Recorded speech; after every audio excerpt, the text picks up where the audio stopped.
पंजाब में chief minister कौन मुंतखब होगा, ये बड़ा सवाल है। बज़ाहिर जो नंबर्स हैं वो परवेज़ इलाही को सपोर्ट करते हैं, अनलेस के काफ लीग के अंदर कोई तकसीम हो जाए या पाकिस्तान तहरीके इंसाफ के कुछ लोगों को कोरोना की शिकायत हो जाए या कोई तुर्की का दौरा याद आ जाए या कुछ ऐसा अनयूजुअल ना हो जाए।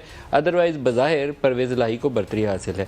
लेकिन जो कुछ पंजाब में हो रहा है वो एक अफसोसनाक पहलू है जो पंजाब की सियासत के साथ पिछले कई दहाइयों से जुड़ा हुआ है। पंजाब के अंदर MPs की खरीदो फरोख्त भेड़ बकरियों की तरह की जाती है और वो 93 की असम्बली बार बार उसका मिसाल देनी पड़ती है कि ग़ुलाम हैदर वाई का पूरी अक्सरियत वाली हुकूमत बनी हुई पार्टी सारी छोड़ के उनकी मंजूर वट्टू के साथ जाके बैठ गई थी और अल्ताफ़ गवर्नर थे, दोनों ने उसमें रोल अदा किया था। ये तरीका बार बार दोहराया जाता रहा और अफसोसनाक पहलू है। ये अच्छी चीज़ नहीं है, कोई मुस्बत मिसाल नहीं है जिसको अच्छे लफ्ज़ों में बयान किया जा सके।